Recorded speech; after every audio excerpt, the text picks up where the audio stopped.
오늘은 한 남성이 한밤중에 집 앞 놀이터로 나갔다가 겪은 기이한 경험을 들려드리겠습니다. 평소처럼 담배 한 대 피우러 나간 것뿐이었지만 그날 이후 그는 다시는 그 놀이터에 가까이 가지 못했다고 합니다.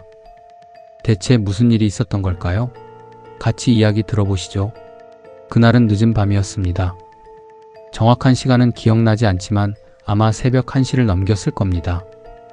평소처럼 집에서 TV를 보다 문득 담배가 생각났고 바람도 쐴 겸 집 앞 놀이터로 나가기로 했습니다. 그곳은 낮에는 아이들이 뛰어노는 평범한 공간이었지만 밤이 되면 적막한 분위기가 감돌았습니다. 평소에도 늦은 시간에는 거의 사람이 없었기에 조용히 혼자 생각 정리하기에 딱 좋았습니다. 놀이터에 도착하자 철봉 옆 벤치에 앉아 라이터를 켰습니다. 담배 연기가 허공으로 퍼져나가는 동안 주변은 무서울 정도로 조용했습니다. 가로등 불빛이 희미하게 깜빡였고 멀리서 들려오는 자동차 소리 외에는 아무런 인기척도 없었습니다. 그런데 한참을 그렇게 앉아있다 보니 뭔가 이상한 기분이 들었습니다. 누군가 저를 보고 있는 것 같았습니다. 처음에는 단순한 기분 탓이라 생각했습니다. 하지만 담배를 피우는 동안 내내 그 시선이 거슬렸습니다. 마치 아주 가까운 곳에서 누군가가 저를 지켜보고 있는 듯한 느낌이었습니다. 주변을 둘러보았지만 놀이터에는 저 혼자뿐이었습니다. 아무도 없다는 걸 확인하고 나서야 겨우 마음을 놓을 수 있었습니다. 그런데 그때였습니다. 모래 놀이터 쪽에서 바스락거리는 소리가 들렸습니다. 순간 심장이 철렁 내려앉았습니다. 바람에 낙엽이라도 굴러간 걸까 싶었지만 바람 한 점 없는 밤이었습니다. 다시 고개를 돌려 모래놀이터 쪽을 응시했습니다.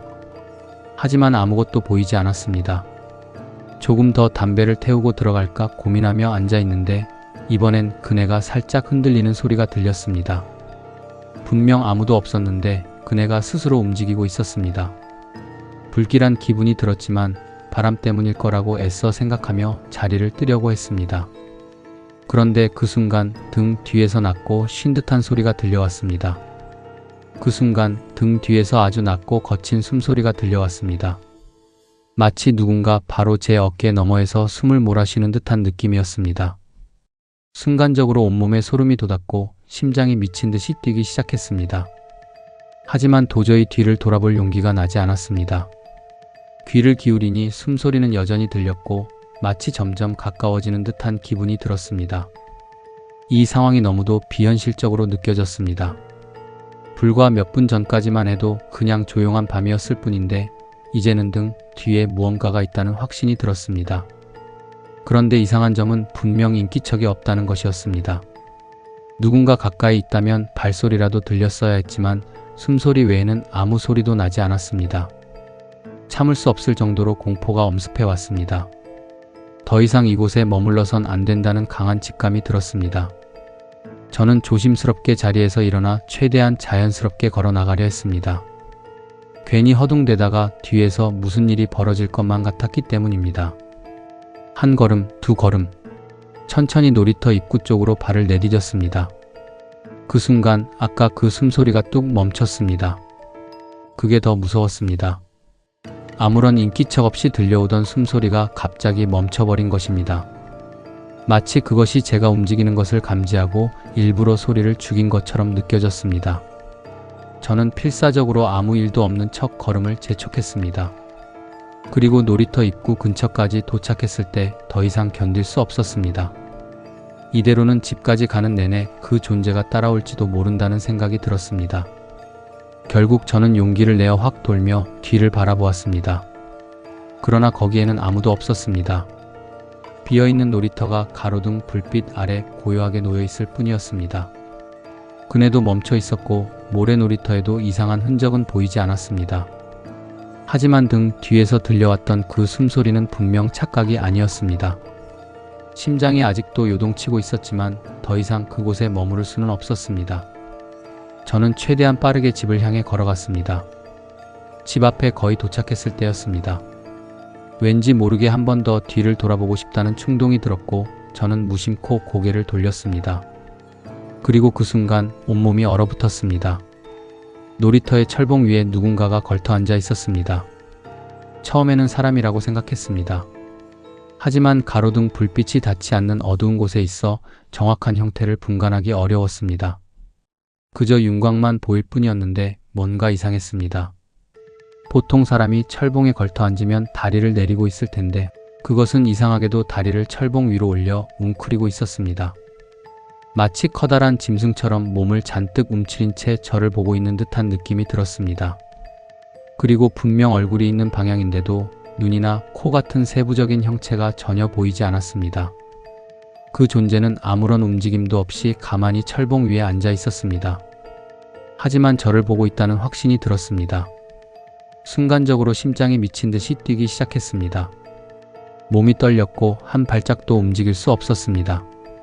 분명 조금 전까지만 해도 아무도 없었는데 언제 저곳에 올라간 걸까? 사람이었다면 철봉에 올라가는 움직임이 보였어야 했는데 그런 인기척조차 들리지 않았습니다. 저는 필사적으로 눈을 깜빡이며 다시 한번 제대로 보려 했습니다. 그러나 그 순간 그 존재가 천천히 고개를 갸우뚱 기울였습니다. 마치 왜 그렇게 쳐다보지? 라고 묻는 듯한 동작이었습니다. 숨이 턱 막혔습니다. 말도 안 되는 광경이었습니다. 그것은 여전히 아무런 표정도 없었지만 분명 저를 인식하고 있었습니다. 더 끔찍한 것은 철봉 위에서 내려오려고 하는 듯한 움직임을 보이기 시작했다는 점이었습니다. 더 이상 이곳에 머물러선 안 된다는 본능적인 공포가 몰려왔습니다. 저는 거의 뛰듯이 아파트 현관문을 향해 달려갔습니다. 손이 덜덜 떨려 초인종 버튼을 제대로 누를 수도 없었습니다. 겨우 손을 뻗어 비밀번호를 입력하는데 등 뒤에서 작은 웃음소리가 들린 듯한 착각이 들었습니다. 하하. 너무나 희미했지만 분명 귀에 들렸습니다. 초인종이 울리고 집안에서 인기척이 들리자 저는 재빨리 문을 열고 안으로 뛰어들었습니다. 현관문을 쾅 닫고 거친 숨을 몰아쉬며 문에 귀를 기울였습니다. 하지만 밖에서는 아무 소리도 들리지 않았습니다. 정말 아무도 없었던 걸까? 아니면 저 존재가 아직도 거기 있는 걸까? 저는 숨을 죽인 채 문 앞에서 한참을 서 있었습니다. 그리고 잠시 후 아주 조용히 문 너머에서 기이한 속삭임이 들려왔습니다. 문을 닫고 한참을 서 있었습니다. 숨소리조차 죽인 채 귀를 문에 바짝 갖다 댔습니다.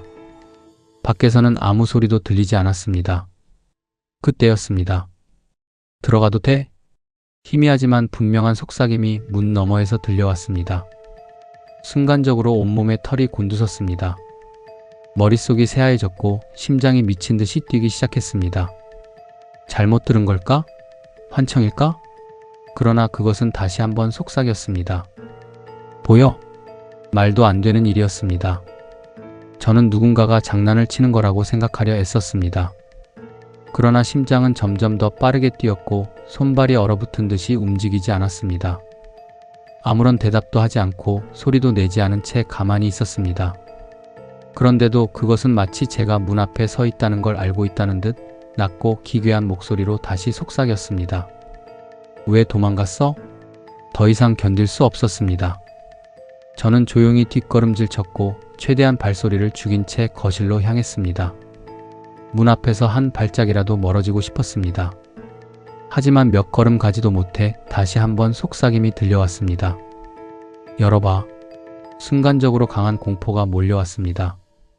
그 목소리는 간절한 듯 하면서도 어딘가 기괴한 울림이 있었습니다. 마치 사람이 아닌 뭔가 다른 존재가 인간의 목소리를 흉내내는 것처럼 들렸습니다. 도저히 참을 수 없었습니다. 저는 거실 불을 모두 켜고 TV를 틀었습니다. 소리를 크게 키우니 조금이나마 현실로 돌아온 느낌이 들었습니다. 하지만 여전히 온몸이 떨리고 있었습니다. 몇 분이 지났을까요? 더 이상 문 너머에서 아무런 소리도 들리지 않았습니다. 저는 조심스럽게 문 쪽으로 다가가 다시 귀를 기울였습니다. 아무 소리도 없었습니다. 하지만 여전히 문을 열 용기가 나지 않았습니다. 도어 스코프로 밖을 확인할까 고민했지만 왠지 모르게 절대 그러면 안 될 것 같다는 강한 직감이 들었습니다. 혹시라도 거기서 무언가와 눈이 마주치면 다시는 돌이킬 수 없을 것만 같았습니다. 결국 저는 문을 확인하는 것조차 포기하고 침대에 누워 이불을 뒤집어 썼습니다. 시간이 얼마나 흘렀는지 모릅니다. 머릿속은 여전히 혼란스러웠지만 점점 눈이 감겨왔습니다. 그런데 잠들기 직전 창문 너머에서 작은 속삭임이 다시 들려왔습니다. 보여? 숨이 턱 막혔습니다. 믿을 수 없었습니다. 저는 분명 10층에 살고 있었습니다. 순간 머릿속이 새하얘졌습니다. 창문은 커튼으로 가려져 있었지만 그 뒤편에서 무언가가 저를 보고 있다는 강한 기분이 들었습니다. 심장이 미친 듯이 뛰기 시작했고 온몸이 얼어붙었습니다. 이대로 가만히 있어야 할까? 아니면 창문을 확인해야 할까? 하지만 도어 스코프조차 볼 용기가 나지 않았던 제가 감히 커튼을 젖히고 창문을 볼 수 있을 리 없었습니다. 그런데 그 순간 창문이 아주 살짝 툭 하고 울렸습니다. 마치 누군가 손끝으로 가볍게 두드리는 소리였습니다. 그 소리가 들리는 순간 온몸에 털이 곤두섰습니다. 이건 바람이 아니었습니다. 누군가 창문 너머에서 안을 들여다보고 있다는 확신이 들었습니다. 하지만 저는 도저히 고개를 돌릴 수 없었습니다.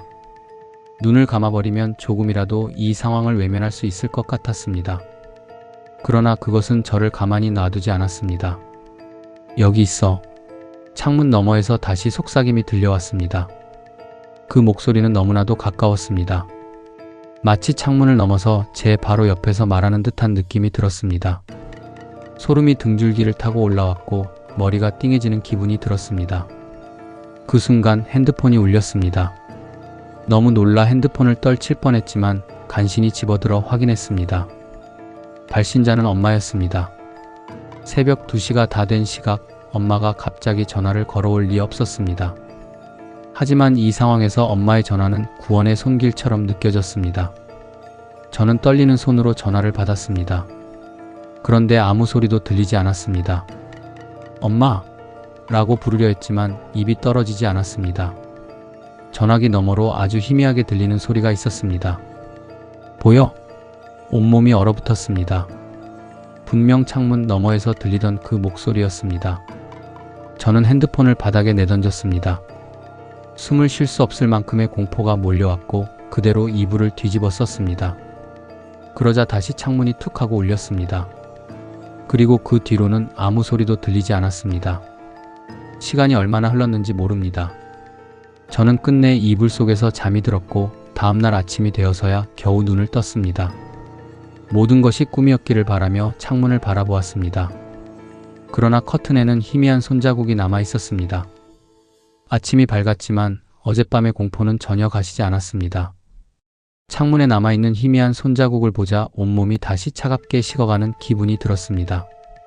분명 꿈이 아니었습니다. 저는 최대한 침착하려 했습니다. 혹시 어제 창문을 열어둔 적이 있었던가? 아니면 다른 이유가 있었을까? 하지만 어제 밤부터 창문을 단 한 번도 열지 않았다는 사실을 떠올리는 순간 머리가 핑 돌 것 같았습니다. 무언가가 창문 너머에서 저를 보고 있었고 그것이 손을 댄 흔적이 남아있는 것입니다. 더 이상 창문을 바라볼 수 없었습니다. 저는 황급히 커튼을 닫고 주방으로 향했습니다. 따뜻한 커피라도 한 잔 마시면 좀 나아질까 싶었습니다. 하지만 손이 덜덜 떨려 컵조차 제대로 잡을 수 없었습니다. 그때 핸드폰이 울렸습니다. 발신자는 엄마였습니다. 순간 숨이 턱 막혔습니다. 어젯밤에도 엄마의 이름으로 전화가 걸려왔지만 그 너머에서 들린 것은 기이한 속삭임 뿐이었습니다. 하지만 이번에는 평범한 낮이었고 실제로 엄마가 전화한 것일 수도 있었습니다. 저는 망설이다가 전화를 받았습니다. 엄마의 평소 목소리가 들려왔습니다.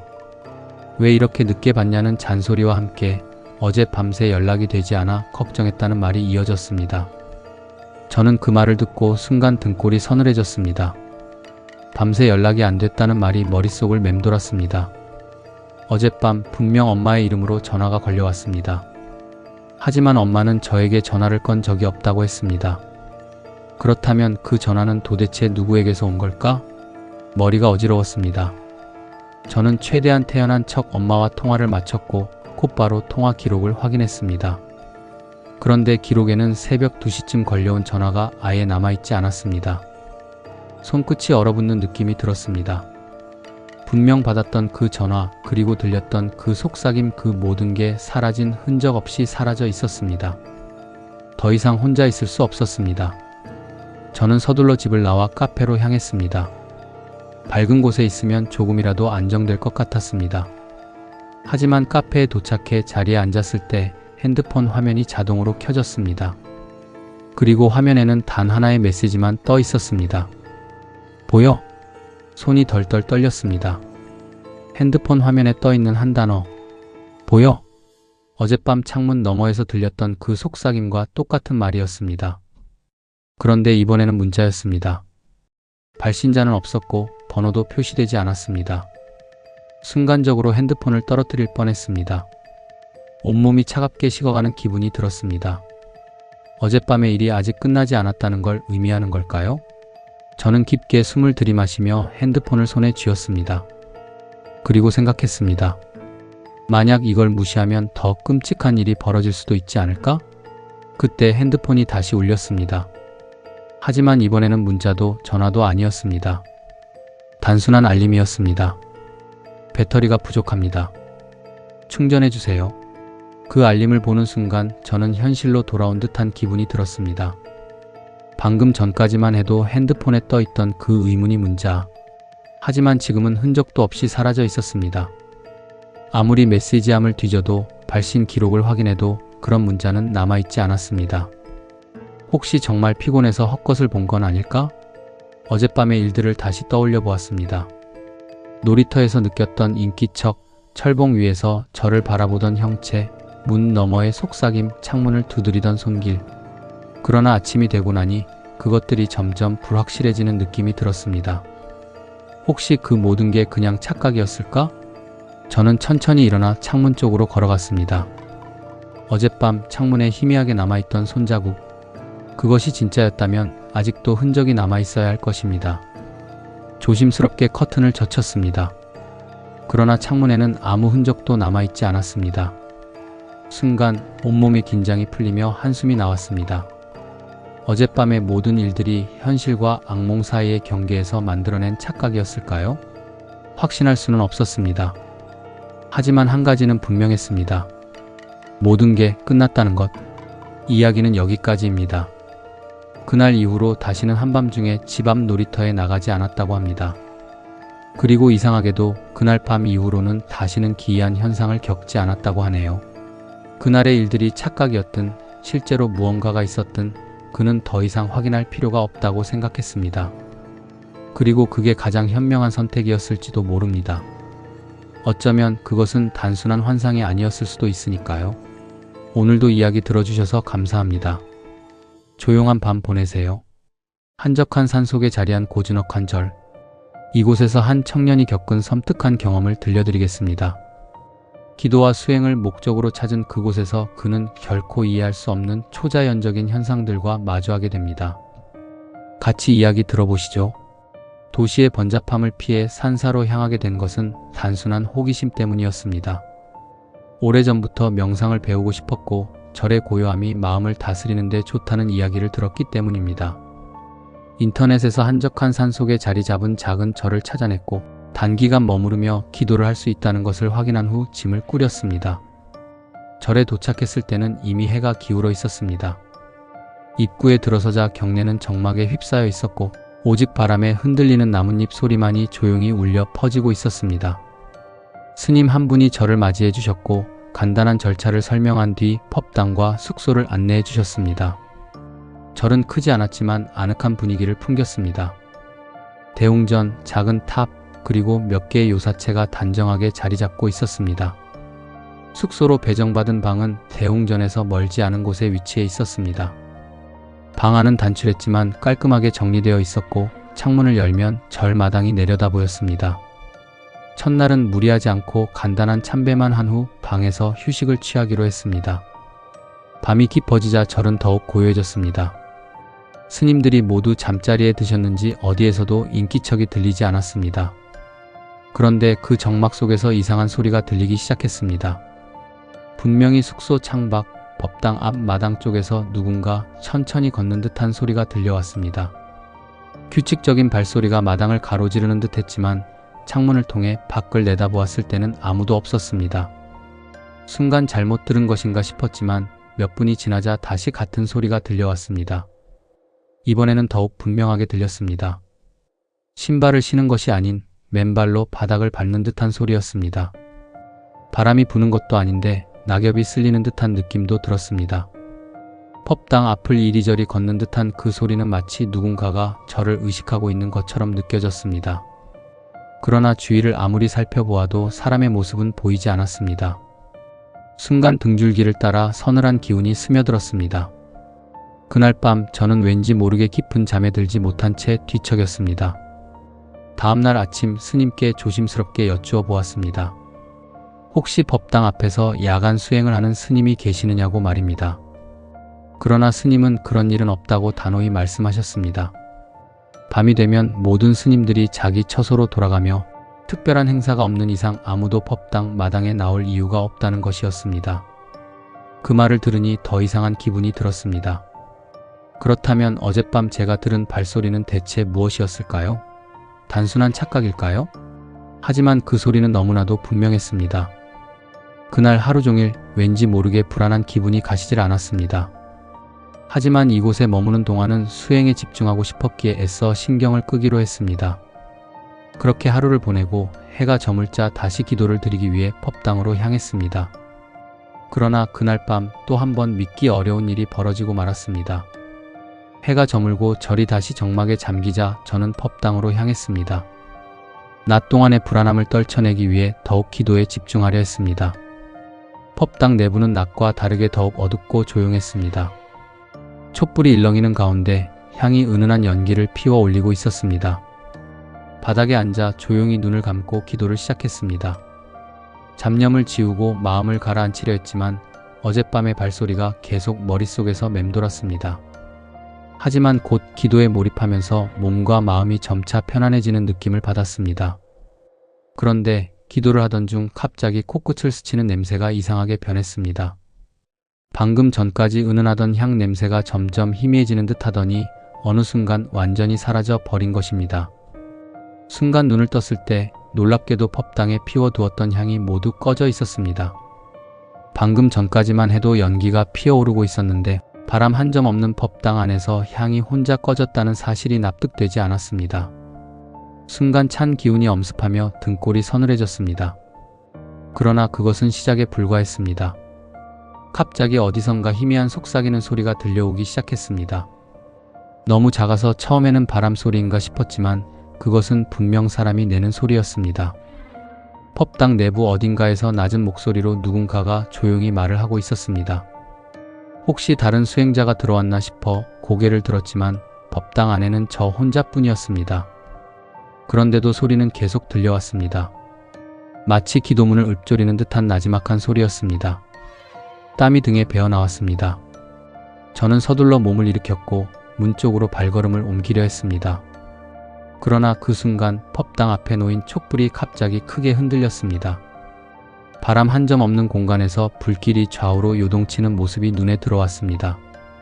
놀란 마음에 뒤로 물러서자 이번에는 대웅전의 나무 기둥에서 사각사각하는 소리가 들려왔습니다. 마치 누군가가 손톱으로 나무를 긁는 듯한 소리였습니다. 분명 눈으로 보기에는 아무것도 없었지만 소리는 바로 가까운 곳에서 울려 퍼지고 있었습니다. 더 이상 그곳에 머물 수 없었습니다. 저는 불이 나게 법당 문을 열고 밖으로 뛰쳐나왔습니다. 차가운 공기가 얼굴을 스치며 심장이 빠르게 뛰기 시작했습니다. 법당을 빠져나와 마당으로 나오니 그제야 주변이 조용해졌습니다. 마치 그 공간에서만 기이한 일이 벌어졌던 것처럼 밖은 평온하기만 했습니다. 그러나 다시 법당을 돌아보니 여전히 촛불은 흔들리고 있었습니다. 혹시 제가 기도를 잘못한 것일까요? 아니면 이 절에는 저 혼자뿐만이 아니었던 걸까요? 그날 밤 저는 도저히 숙소에서 잠을 이룰 수 없었습니다. 다음 날이 되면 스님께 다시 한번 여쭤봐야겠다는 생각을 하며 밤새도록 뒤척였습니다. 하지만 그것이 끝이 아니었습니다. 절을 떠나기 전까지도 저는 계속해서 설명할 수 없는 기묘한 경험을 하게 될 것이었습니다. 밤을 꼬박 새운 채로 아침이 밝아왔습니다. 그러나 이상하게도 몸이 무겁고 피곤이 가시질 않았습니다.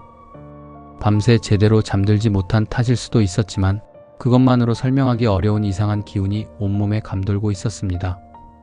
아침 공양을 마친 후 법당 앞을 지나면서 다시 한번 그곳을 바라보았습니다.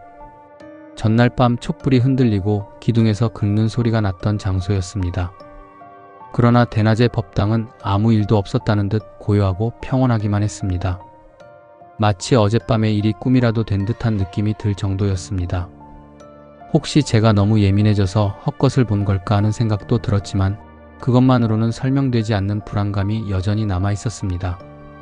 마음을 다잡기 위해 절 주변을 걸으며 다시 한번 기도하는 마음을 가다듬기로 했습니다.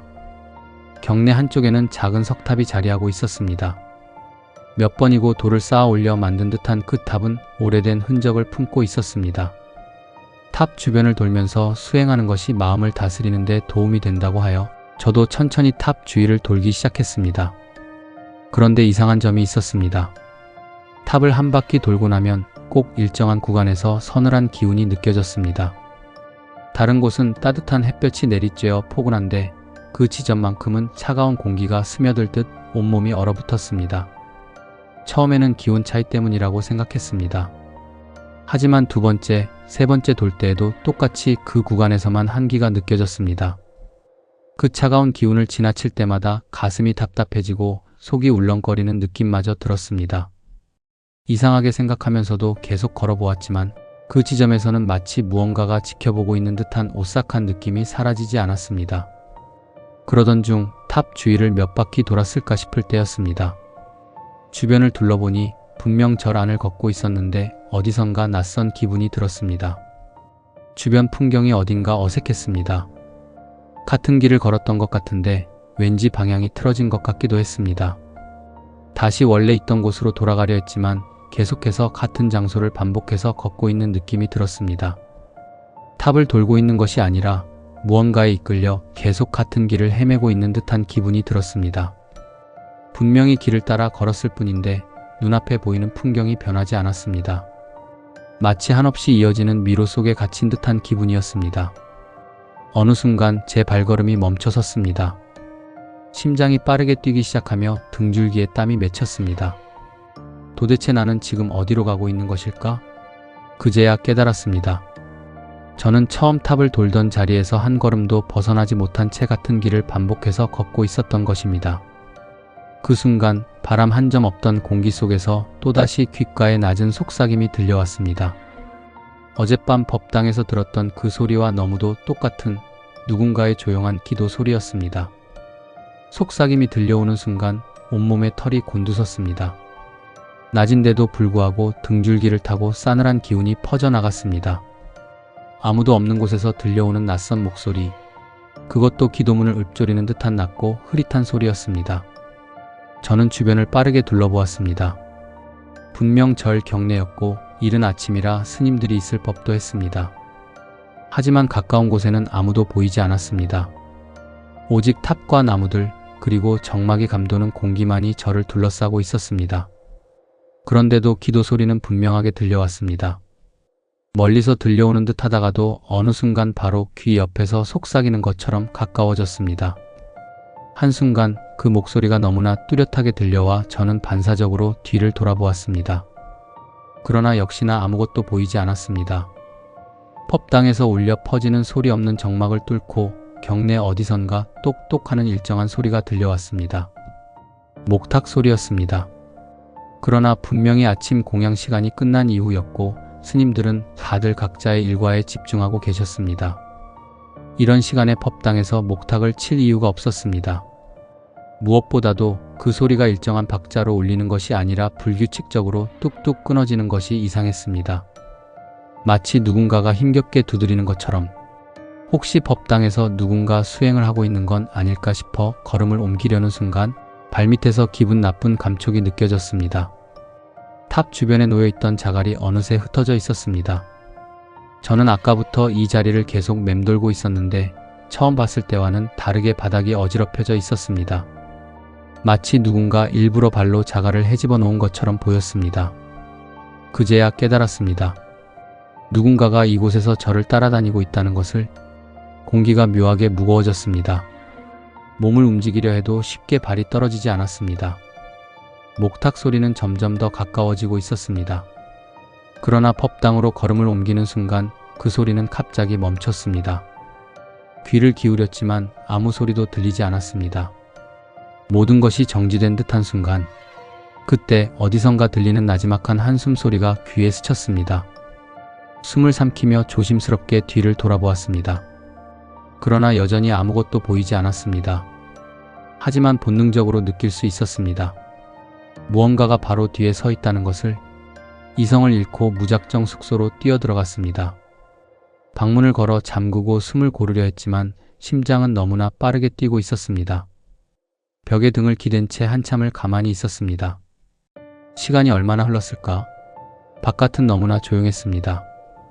방금 전까지 들리던 속삭임도 목탁 소리도 사라진 상태였습니다. 하지만 창문 틈 사이로 마당을 바라보았을 때 텅 빈 법당 앞마당을 누군가가 걸어가고 있는 듯한 희미한 그림자가 스쳐 지나가는 것이 보였습니다. 그것을 본 순간 저는 다시 한번 몸이 얼어붙었습니다. 창문 틈으로 스쳐 지나가는 희미한 그림자를 본 순간 온몸이 굳어버렸습니다. 마당에는 분명 아무도 없어야 했습니다. 그런데도 법당 앞을 가로지르는 실루엣이 분명히 보였습니다. 혹시 잘못 본 것인가 싶어 다시 한번 창밖을 살폈습니다. 그러나 마당은 여전히 텅 비어 있었고 아까 보였던 그림자는 온데간데 없었습니다. 심장이 쿵쾅거리며 불길한 기운이 스며들었습니다. 갑자기 숙소 방문이 툭 하는 소리와 함께 미세하게 흔들렸습니다. 문을 잠가 두었기에 누군가가 억지로 열려 한 것은 아니었습니다. 그러나 바람 한 점 없는 방 안에서 문이 저절로 흔들린다는 것은 이상한 일이었습니다. 혹시 밖에 누가 있는지 확인해야 할까 고민하다가 차마 움직일 수 없었습니다. 손끝이 차갑게 굳어지는 느낌과 함께 이대로 문을 열어서는 안 된다는 본능적인 공포가 엄습했습니다. 그 순간 다시 한번 문이 툭 하고 흔들렸습니다. 방 안 공기가 무겁게 가라앉았습니다. 귀를 기울이면 바깥에서는 아무 소리도 들리지 않았습니다. 하지만 문 너머에는 무언가가 있었습니다. 발소리도 인기척도 없이 문 앞에 무엇인가가 서 있었습니다. 얼마나 시간이 흘렀을까? 문 흔들림이 멈추자 다시 정막이 찾아왔습니다. 숨을 죽이고 기다렸습니다. 그리고 조심스럽게 창문 너머를 다시 바라보았습니다. 그 순간 등줄기를 타고 얼음장 같은 한기가 퍼졌습니다. 법당 앞, 아까까지 아무도 없었던 그곳에 흐릿한 형체가 서 있었습니다. 너무나 희미해서 확실히 형체를 알아볼 수는 없었지만 사람의 모습과 비슷했습니다. 그러나 뚜렷하게 보이지 않는 그것은 마치 공기 중에 떠있는 그림자 같았습니다. 그 존재는 법당을 바라보고 있었습니다. 움직이지도 않고 소리도 내지 않았습니다. 그러나 분명히 알 수 있었습니다. 그것이 저를 떠나지 않고 있다는 것을. 이곳은 생각보다 오래된 절이었습니다. 절이라는 공간이 원래 많은 이들의 기도를 담아두는 곳이지만 때로는 그 기도 속에 남겨진 어떤 것이 떠나지 못하고 머무는 경우도 있다고 들었습니다. 그것이 무엇인지는 몰라도 분명히 제게만 보이고 있다는 것이 확실해졌습니다. 무언가가 잘못된 것이었습니다. 그리고 저는 그것을 이미 너무 깊이 알아버렸다는 느낌이 들었습니다. 그날 밤 저는 다시 한숨도 잘 수 없었습니다. 그날 밤 저는 침낭을 머리끝까지 덮어쓴 채 뜬 눈으로 밤을 지새웠습니다. 창밖을 보는 것조차 두려워 몸을 웅크린 채 조용히 아침이 오기만을 기다렸습니다. 다행히 더 이상 문이 흔들리거나 속삭임이 들려오지는 않았습니다. 하지만 그 기묘한 존재가 완전히 사라졌다고 확신할 수는 없었습니다. 아침이 밝자 저는 서둘러 방을 나섰습니다. 스님께 말씀드려야 할 것 같았지만 입을 떼는 순간 혹여 더 강한 무언가가 반응할까 하는 두려움이 엄습했습니다. 무엇보다 절에 머무는 사람들 중 저만 이런 일을 겪고 있는 듯 보였습니다. 어쩌면 이곳은 원래 이런 곳인지도 모른다는 생각이 들었습니다. 마음을 가다듬고 저는 절 뒤편에 있는 산길을 따라 걷기 시작했습니다. 절 주변에는 작은 오솔길이 있었는데 수행자들이 조용히 기도를 올리기 위해 찾는 장소라고 들었습니다. 기도를 하면 마음이 정리될 것 같아 그곳으로 발걸음을 옮겼습니다. 그러나 깊어지는 숲길을 따라 걷던 중 다시 한번 이상한 느낌이 들었습니다. 누군가 앞서 걸어가고 있었습니다. 멀리서 보이는 검은 그림자 같은 실루엣이 천천히 숲길을 따라 움직이고 있었습니다. 스님일 수도 있다고 생각했지만 이상한 점이 있었습니다. 발소리가 들리지 않았습니다. 산길에서 사람이 걷고 있다면 반드시 낙엽 밟는 소리나 장가지가 부러지는 소리가 나야 합니다. 하지만 저 실루엣은 마치 공중에 떠 있는 듯 너무도 조용했습니다. 그 순간 소름이 돋았습니다. 그 실루엣이 서서히 멈춰 섰습니다. 그리고 아주 천천히 뒤를 돌아보았습니다. 그러나 얼굴이 보이지 않았습니다. 형체가 너무 흐릿해서 눈, 코, 입이 있는지도 분간할 수 없었습니다. 분명 사람처럼 생겼지만 사람이라고 단정 지을 수 없는 존재였습니다. 숨이 막혀왔습니다. 그 존재는 서서히 시야에서 흐려지더니 마치 연기처럼 사라졌습니다. 하지만 분명 그 자리에 무엇인가가 있었다는 것은 확신할 수 있었습니다. 다급히 절로 돌아왔습니다. 등에는 식은땀이 흘러내렸고 머릿속은 복잡한 생각들로 가득 찼습니다.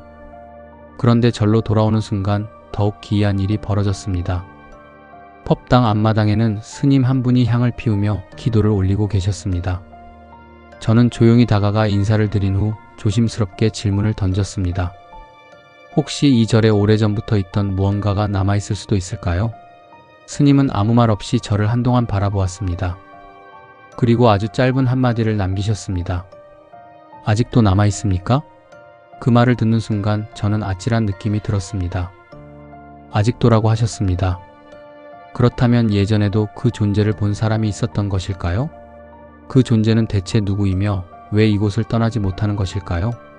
더 이상 이곳에 머물러서는 안 된다는 생각이 들었습니다. 그러나 떠나기 전에 마지막으로 확인해야 할 것이 하나 있었습니다. 저는 휴대전화를 꺼내어 탑 주변을 향해 사진을 찍었습니다. 그리고 확인한 순간 손에서 휴대전화를 떨어뜨릴 뻔했습니다. 사진 속 탑 옆에 흐릿한 형체가 서 있었습니다. 그것은 내가 산길에서 본 것과 똑같은 존재였습니다. 사진을 보는 순간 손끝이 얼어붙는 듯한 기분이 들었습니다. 흐릿하게 찍힌 형체는 분명 인간의 모습과 닮아 있었지만 어딘가 부자연스러웠습니다. 머리카락처럼 보이는 검은 형체가 흐릿하게 흩어져 있었고 얼굴 부분은 그림자가 진 듯 검게 비어 있었습니다. 그러나 무엇보다 가장 소름 끼쳤던 것은 그 존재가 탑 옆에서 저를 바라보고 있었다는 것이었습니다. 급히 휴대전화를 끄고 주위를 살폈습니다. 그러나 탑 주변에는 아무도 없었습니다. 방금 전까지 분명히 거기에 있었는데 육안으로는 전혀 보이지 않았습니다. 사진 속에만 존재하는 그것이 마치 조용히 숨죽이고 저를 지켜보고 있는 것만 같았습니다.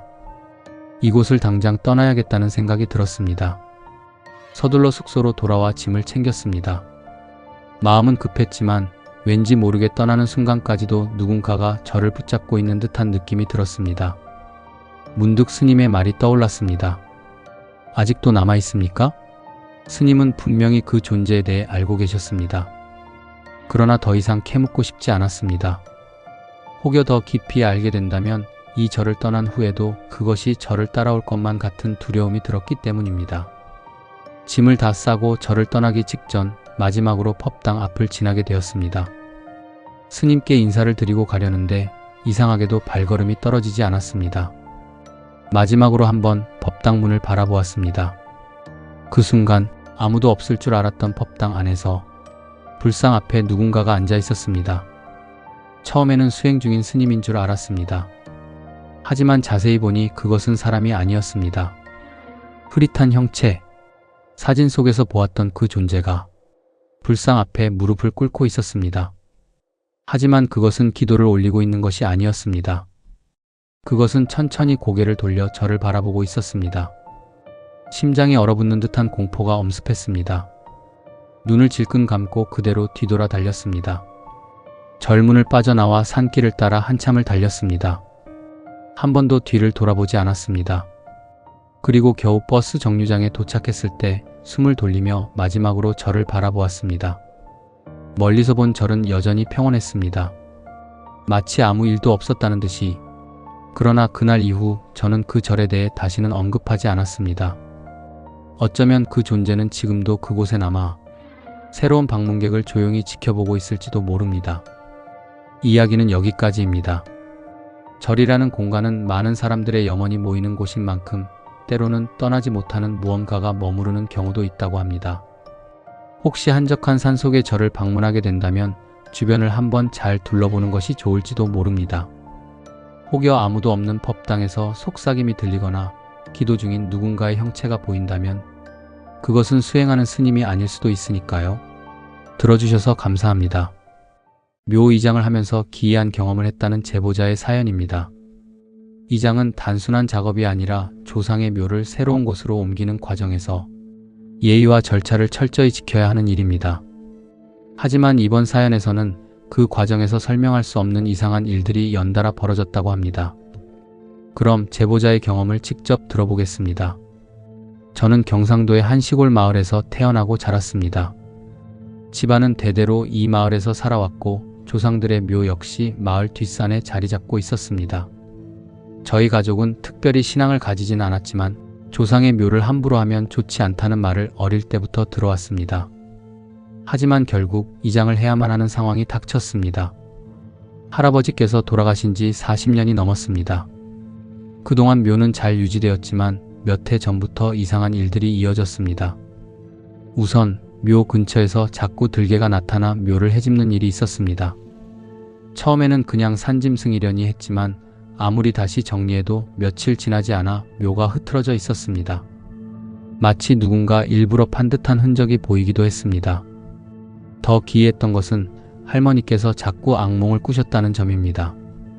평소에는 꿈 이야기를 잘하지 않으시던 분이셨는데 몇 달 동안 같은 꿈을 반복해서 꾸신다고 하셨습니다. 꿈속에서 어떤 낯선 남자가 묘 앞에 서서 할머니를 노려보았다고 합니다. 얼굴이 뚜렷하지 않았지만 차가운 시선이 너무 선명해서 꿈속에서도 공포를 느꼈다고 하셨습니다. 게다가 가족 중 몇몇이 계속 몸이 아팠습니다. 저도 이유 없이 고열에 시달렸고 큰아버지는 갑작스러운 사고로 병원 신세를 졌습니다. 가족들은 처음엔 단순한 우연이라 생각했지만 비슷한 불운이 반복되자 마을 어르신들은 조상의 묘에 문제가 있는 것이 아니냐며 걱정을 하셨습니다. 결국 집안 어른들이 모여 논의한 끝에 이장을 결정하게 되었습니다. 아무래도 묘의 위치가 좋지 않거나 뭔가 문제가 생긴 것이 아닐까 싶었습니다. 그렇게 해서 날을 정하고 이장 절차를 진행하기로 했습니다. 하지만 이 결정을 내린 순간부터 더욱 기이한 일들이 벌어지기 시작했습니다. 이장을 위해 날짜를 정한 후부터 가족들은 점점 더 불안한 기운을 느끼기 시작했습니다. 특히 할머니께서는 이장이 가까워질수록 더욱 불안해하셨습니다.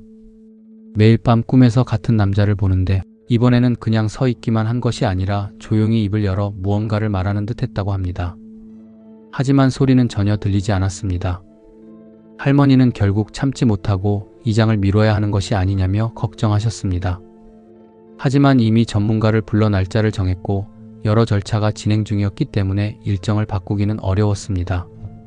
큰아버지는 미신일 뿐이라며 대수롭지 않게 여겼고 나머지 가족들도 다들 그냥 마음을 단단히 먹자고 했습니다.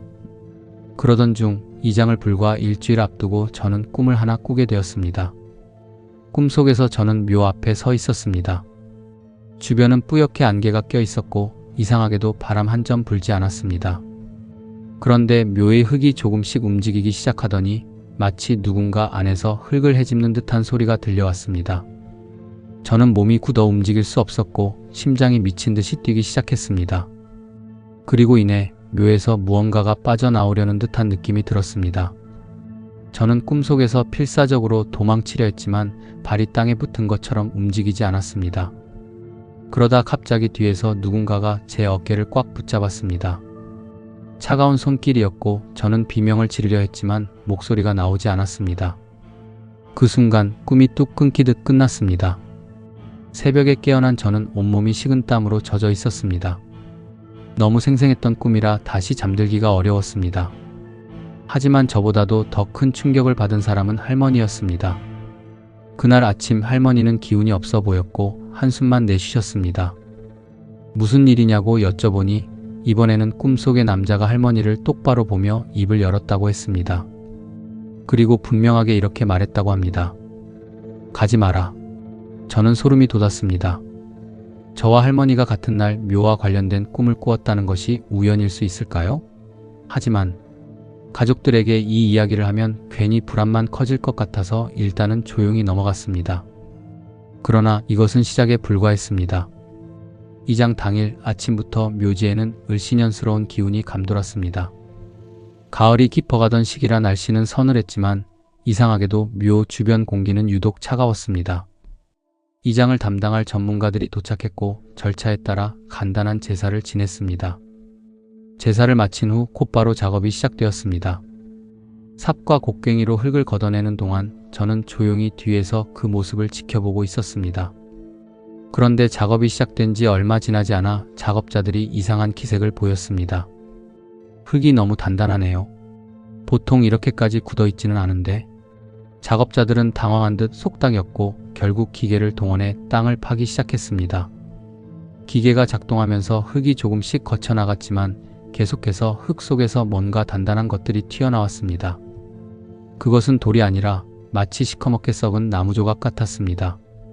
처음에는 관이 부식되면서 흩어진 잔해라고 생각했지만 이상하게도 조각들은 전혀 부서지지 않았고 마치 일부러 여기 묻어둔 것처럼 가지런히 배열되어 있었습니다. 전문가들은 고개를 갸우뚱했지만 큰아버지는 그냥 빨리 작업을 진행하자고 하셨습니다. 마침내 관이 모습을 드러냈습니다. 그런데 문제가 생겼습니다. 관이 너무 단단하게 닫혀 있어서 도무지 열리지 않는 것이었습니다. 보통은 관이 묻힌 지 오래되면 나무가 약해지기 마련인데 이 관은 반대로 더욱 단단해진 것처럼 보였습니다. 전문가들이 여러 도구를 사용해 보았지만 뚜껑이 조금도 들리지 않았습니다. 이상하게도 관 주위에서 희미한 썩은 냄새가 감돌았습니다. 원래라면 유해는 이미 모두 흙이 되었을 시점인데 마치 내부에 무언가 남아있는 듯한 느낌이 들었습니다. 그때였습니다. 갑자기 바람 한 점 없던 날씨 속에서 나뭇가지들이 심하게 흔들리기 시작했습니다. 나뭇잎들이 사방으로 날리면서 작업자들은 움찔하며 주변을 둘러보았습니다. 그러자 그 순간 어디선가 들리지 않을 정도로 희미한 속삭임이 들려왔습니다. 분명 바람 소리와는 달랐습니다. 작업자들 중 한 명이 손등을 닦으며 중얼거렸습니다. 왜 이렇게 손이 차갑지? 그 말이 끝나기가 무섭게 관 뚜껑이 갑자기 툭 하고 들리는 소리가 났습니다. 힘으로도 열리지 않던 것이 마치 누군가 안에서 스스로 밀어 올린 것처럼 말입니다. 그 순간 모두가 숨을 삼켰습니다. 작업자들이 조심스럽게 뚜껑을 완전히 열었습니다. 그리고 관 속을 들여다본 순간 모두가 얼어붙었습니다. 그 안에는 유골이 아닌 무언가 검게 뒤틀린 형상이 남아 있었습니다. 관이 열리는 순간 주변의 공기가 한층 더 차가워졌습니다. 모두가 숨을 죽이고 관 속을 들여다보았습니다. 그런데 예상했던 백골화된 유해는 온데간데 없었고 그 대신 검고 기괴한 형체가 관 속을 채우고 있었습니다.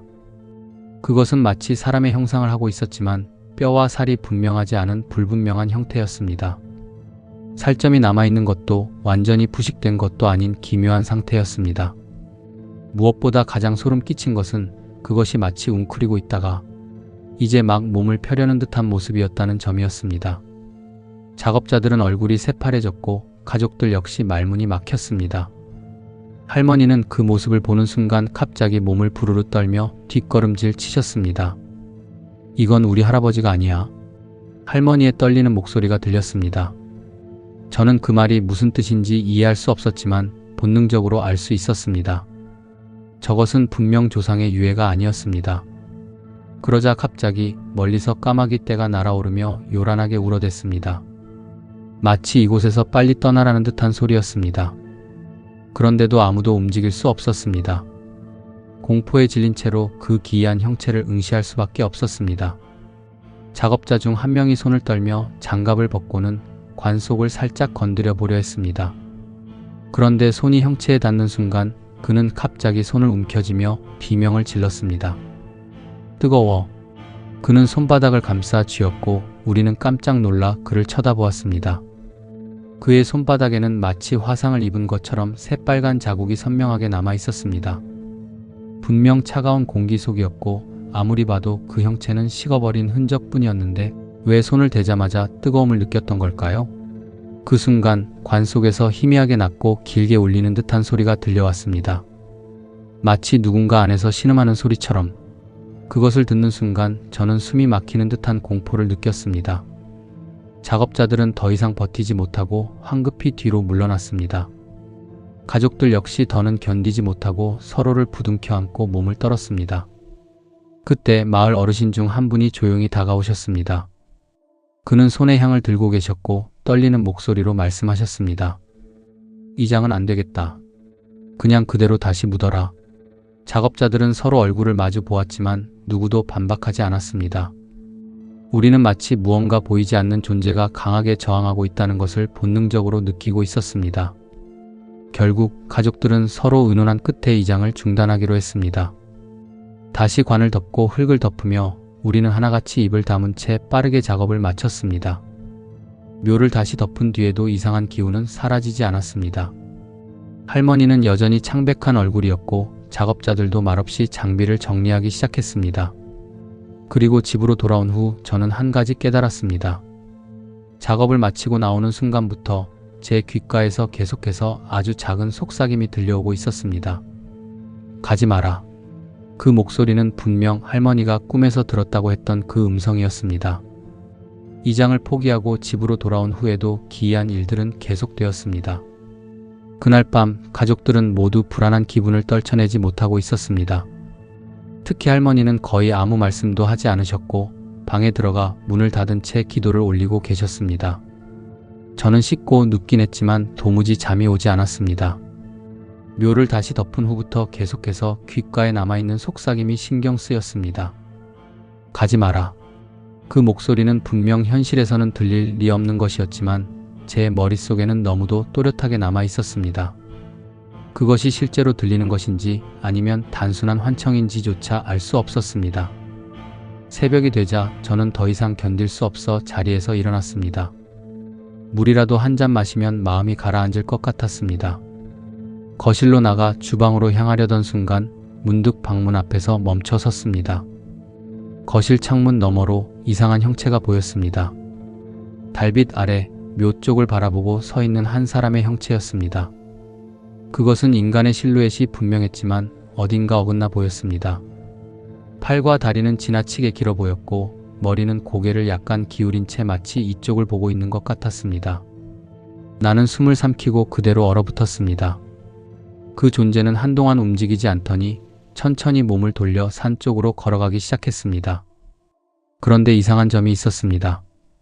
그것은 걷고 있는 것이 아니었습니다. 발이 땅에서 떨어지지 않은 채 마치 미끄러지듯 움직이고 있었습니다. 나는 도저히 그 모습을 끝까지 볼 용기가 나지 않아 서둘러 방문을 닫고 이불을 덮었었습니다. 귀를 막고 눈을 질끈 감은 채 필사적으로 잠을 청했습니다. 그런데 그 순간 가지 마라. 그 속삭임이 이번에는 바로 제 귀 옆에서 들려왔습니다. 다음날 아침 가족들에게 어젯밤의 일을 이야기하려 했지만 아무도 먼저 말을 꺼내지 않았습니다. 모두가 피곤하고 창백한 얼굴이었습니다. 특히 할머니는 거의 밤새 한숨도 못 주무신 듯 보였습니다. 그러다가 아버지가 조용히 입을 열었습니다. 묘 앞에 뭔가 있었어. 그 한마디에 모두가 고개를 들었습니다. 아버지는 담배를 문 채 창백한 얼굴로 말을 이었습니다. 새벽에 문을 잠그고 오는데 창문 너머로 이상한 게 보이더라. 사람처럼 보였지만 사람이 아니었던 것 같아. 그 말을 듣는 순간 저는 온몸에 소름이 돋았습니다. 아버지가 보았다는 그것은 제가 창밖에서 본 그것과 똑같았습니다. 우리는 결국 더 이상 이 문제를 무시할 수 없었습니다. 가족들은 다시 모여서 논의했고 결국 마을에 오래 계셨던 어르신 한 분을 찾아가 도움을 청하기로 했습니다. 그분은 우리 말을 듣고는 깊은 한숨을 내쉬며 말씀하셨습니다. 내 조상 묘가 맞긴 한데 거기에는 원래부터 다른 것이 함께 있었던 거야. 우리는 그 말의 뜻을 이해할 수 없었습니다. 그러나 어르신은 단호하게 말씀하셨습니다. 그 묘를 건드리지 않은 게 다행이야.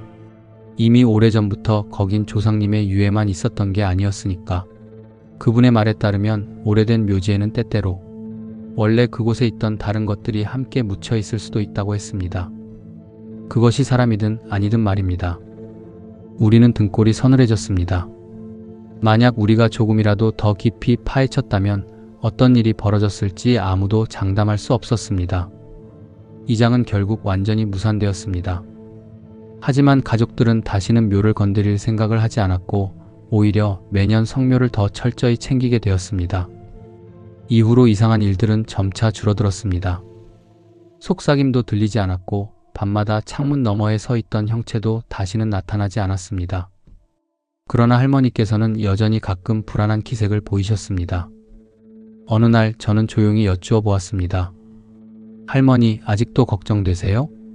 그러자 할머니는 창밖을 한동안 바라보시다가 조용히 대답하셨습니다. 그냥 이제는 꿈에 나타나지 않아서 다행이지. 그 말을 듣고도 저는 마음 깊은 곳에서 묘한 불안감을 지울 수 없었습니다.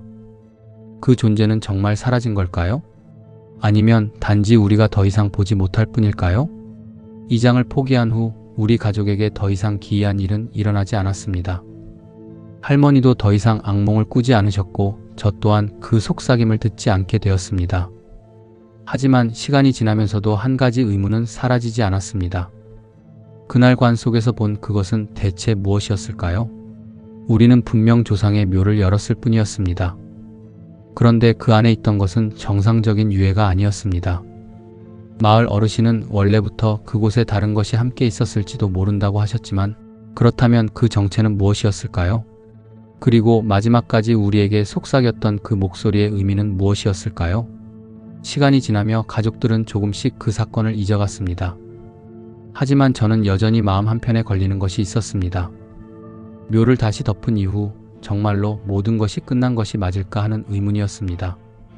그렇게 몇 년이 흘렀습니다. 어느 날 저는 성묘를 가기 위해 다시 그 산을 찾았습니다. 오랜만에 가본 산길은 여전히 한적하고 고요했습니다.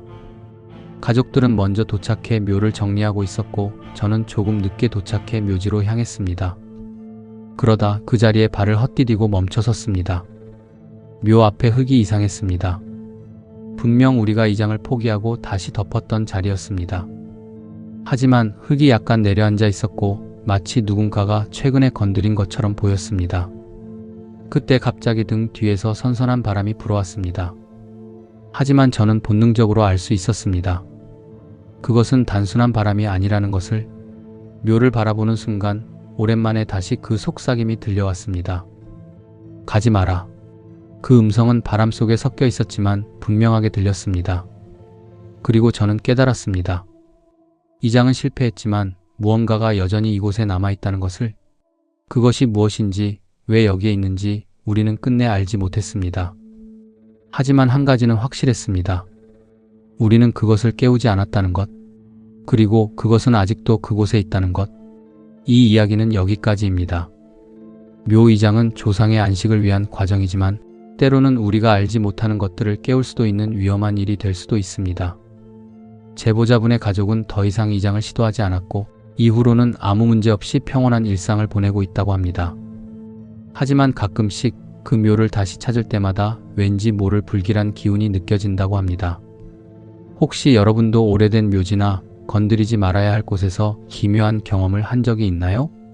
설명할 수 없는 존재의 기척을 느낀 적이 있다면 댓글로 남겨주세요. 다음에도 더욱 섬뜩하고 소름 돋는 이야기로 찾아뵙겠습니다. 시청해주셔서 감사합니다.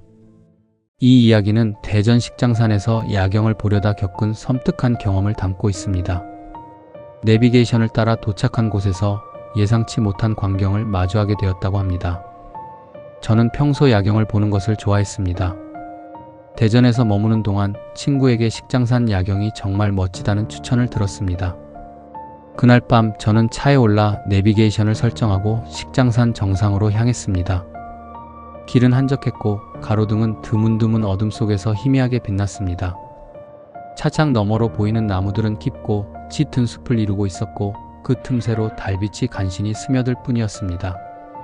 처음에는 이 고요함이 마음을 안정시켜주는 것 같았습니다. 번잡했던 일상에서 벗어나 혼자만의 시간을 보내는 것이 좋았습니다. 그러나 산 중턱에 도달했을 때부터 분위기가 조금씩 변하기 시작했습니다. 내비게이션이 이상한 방향을 안내하기 시작한 것입니다. 정상이 아닌 더 좁고 가파른 길로 접어들게 했습니다. 길이 잘못된 게 아닐까? 하는 생각이 들었지만 내비게이션의 지시에 따라야 할 것 같았습니다. 길은 점점 더 어두워졌습니다. 헤드라이트가 비추는 범위를 벗어나면 그저 검은 벽처럼 숲이 둘러싸고 있었습니다. 제 손은 어느새 운전대 위에서 땀으로 미끄러질 정도로 긴장하고 있었습니다. 10분쯤 더 운전했을까요? 갑자기 내비게이션이 목적지에 도착했다고 알렸습니다. 그런데 제가 도착한 곳은 정상도 전망대도 아니었습니다. 눈앞에는 오래된 건물이 서 있었습니다. 외벽은 오래된 얼룩으로 가득했고 창문은 깨져 있었습니다. 문은 반쯤 열린 채로 삐걱거리는 소리를 내며 바람에 흔들리고 있었습니다. 더 이상한 것은 주변에 다른 차는 한 대도 보이지 않았다는 것입니다. 이곳은 인기척이 전혀 없는 폐허 같았습니다. 이게 뭐지? 순간적으로 당황했습니다. 내비게이션이 잘못된 곳으로 안내했을 거라고 스스로를 설득하며 차에서 내렸습니다. 그 순간 서늘한 바람이 불어왔습니다. 그런데 바람 속에서 사람의 한숨 같은 소리가 섞여 있었습니다. 분명히 바람이라고 하기엔 너무 또렷한 소리였습니다. 뒤를 돌아봤습니다. 주변에는 아무도 없었습니다. 건물 쪽으로 다시 시선을 돌리자 이번에는 창문 안쪽에서 누군가 저를 보고 있는 듯한 느낌이 들었습니다. 저는 차로 돌아가려 했지만 땅바닥에서 부서진 나뭇가지가 꺾이는 소리가 들렸습니다. 발자국 소리였습니다. 발소리가 멈췄습니다. 저는 숨을 죽이고 주위를 둘러봤습니다.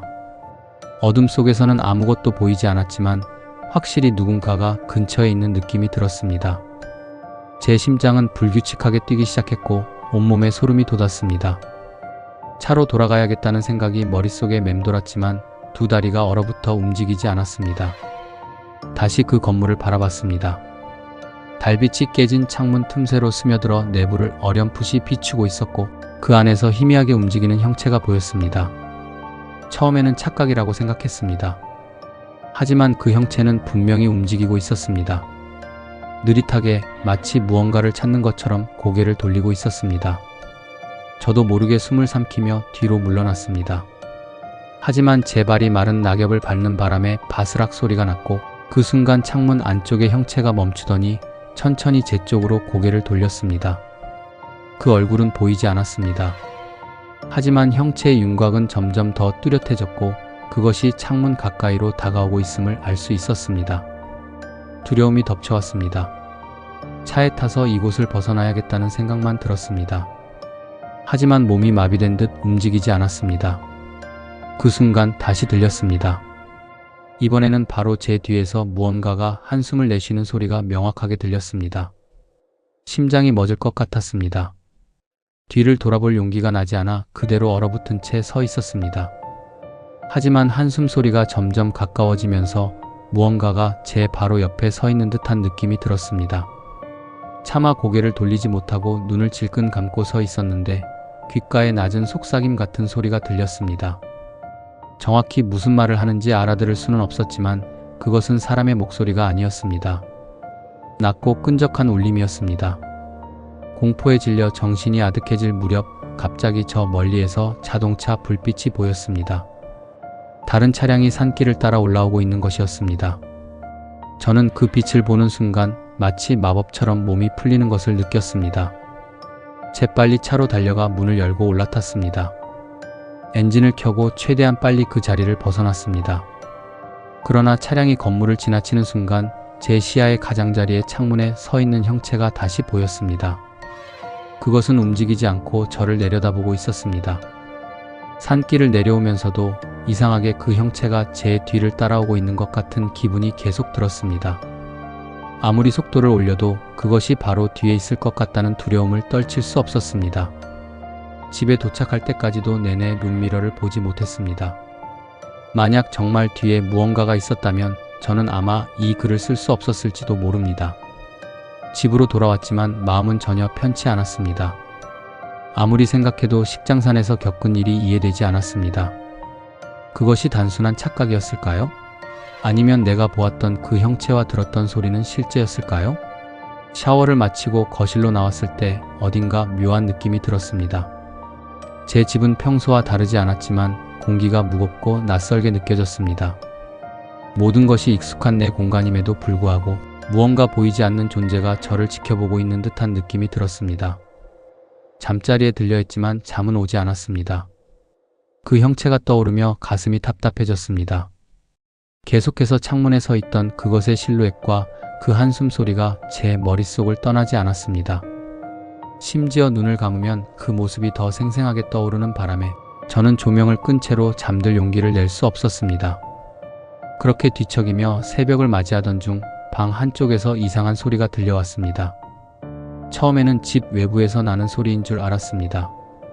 하지만 소리는 점점 더 가까워지더니 마치 방 안에서 나는 것처럼 들렸습니다. 틱, 톡, 틱, 톡. 천천히 고개를 돌려 소리가 나는 방향을 보니 책상 위에 두었던 제 핸드폰이 깜빡이고 있었습니다. 화면이 꺼졌다 켜지기를 반복하며 무언가가 제대로 작동하지 않는 듯 했습니다. 확인하기 위해 손을 뻗었지만 그 순간 핸드폰 화면에 알 수 없는 그림자가 스쳐 지나가는 것이 보였습니다. 순간적으로 손을 멈췄습니다.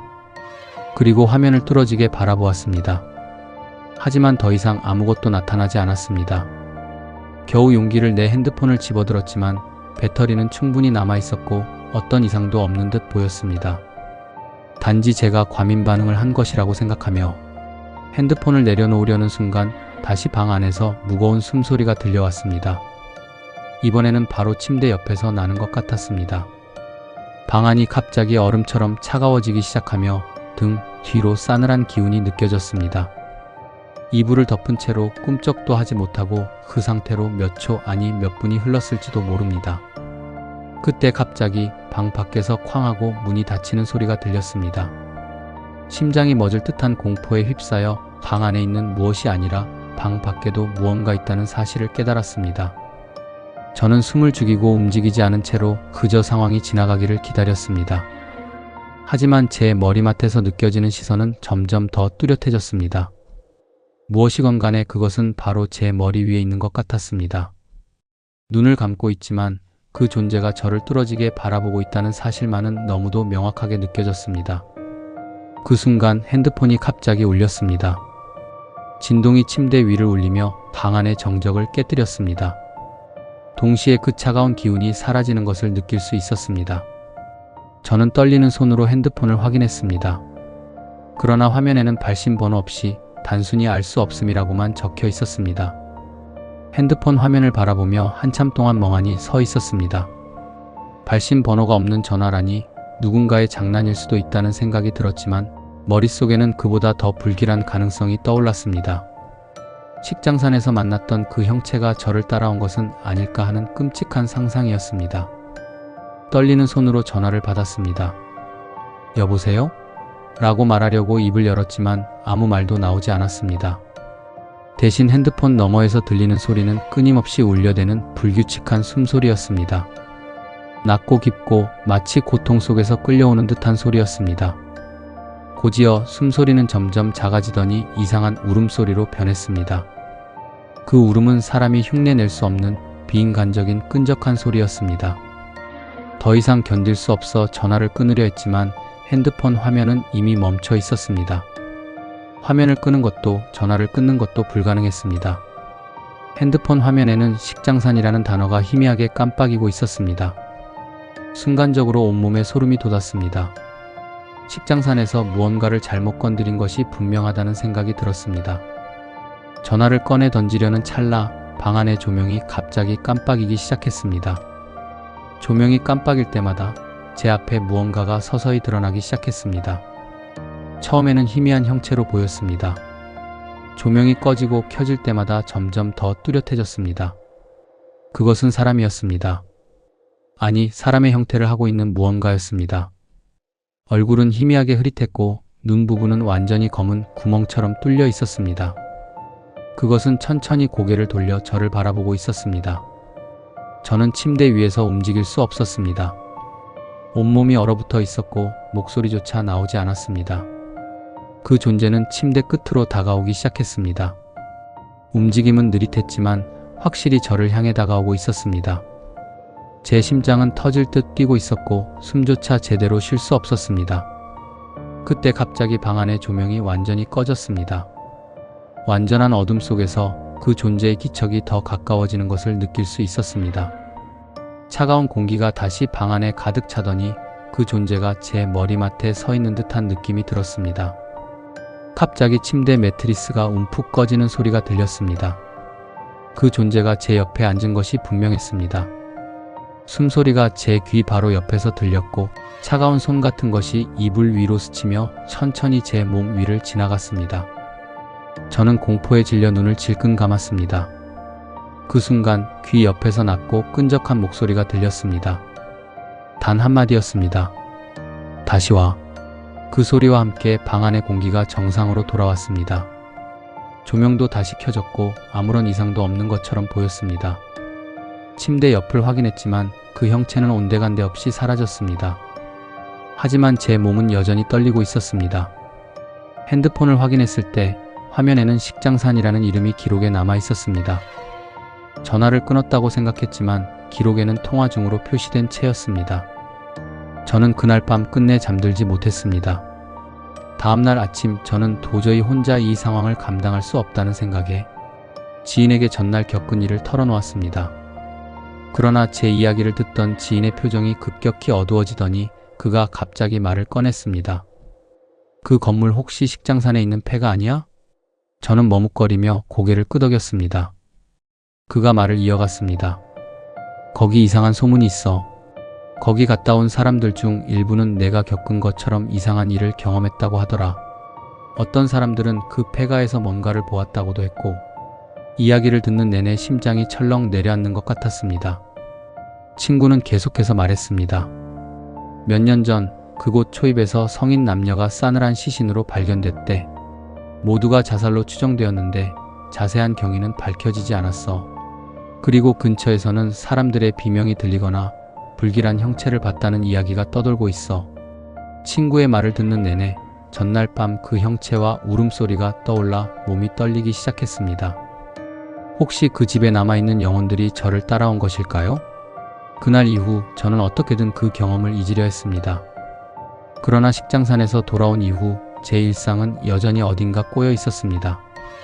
밤이 되면 집안에서 알 수 없는 발소리가 들리거나 누군가 제 뒤에 서 있는 듯한 느낌이 들곤 했습니다.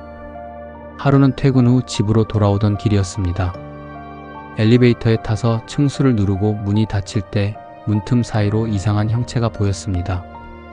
희미한 그림자 같았지만 그것이 분명 제가 식장산에서 본 것과 동일한 존재임을 직감적으로 알 수 있었습니다. 그날 밤 침대에 누워있는데 또다시 핸드폰이 울렸습니다. 이번에도 발신 번호는 알 수 없음으로 표시되어 있었습니다. 망설임 끝에 전화를 받았을 때 들려오는 소리는 전날과 같았습니다. 끊임없는 숨소리와 끈적한 울음소리, 그리고 다시 귓가에서 울리는 목소리. 다시 와. 도저히 더 이상은 견딜 수 없었습니다. 저는 핸드폰을 던지고 방을 뛰쳐나갔습니다. 그날 이후로 집을 떠나 친척 집에서 머물렀습니다. 하지만 시간이 지나면서도 그 형체에 대한 공포는 가시지 않았습니다. 그 존재는 단순히 제가 있는 장소에만 머무는 것이 아니었습니다. 마치 저를 어디로든 따라다니는 것 같았습니다. 저는 점점 더 지쳐갔고 결국 다시 식장산으로 돌아가야겠다는 결정을 내렸습니다. 그날 밤 저는 다시 차를 몰고 산길을 올랐습니다. 폐가 앞에 도착했을 때 여전히 그곳은 어둠에 잠겨 있었습니다. 바람은 차갑게 불어왔고 주변은 완전한 정적에 휩싸여 있었습니다. 저는 차에서 내리지 못한 채로 건물 안을 바라봤습니다. 그 순간 창문 너머로 그 형체가 다시 보였습니다. 그것은 천천히 제 쪽을 바라보더니 손을 들어 저를 가리켰습니다. 그것이 마지막입니다. 그 후로 저는 더 이상 그 존재를 보지 않았습니다. 하지만 여전히 한밤중에 눈을 감으면 그 형체의 모습이 떠오르곤 합니다. 이 이야기를 글로 남기며 제발 식장산에 가지 말라는 말을 남기고 싶습니다. 그곳은 단순히 야경을 즐기는 장소가 아닙니다. 그곳에는 우리가 이해할 수 없는 무언가가 있습니다. 이야기는 여기까지입니다. 그 상황에 있었다면 저 역시 숨조차 쉴 수 없었을 것 같습니다. 정말 무서웠겠네요. 여러분이라면 어떻게 하셨을까요?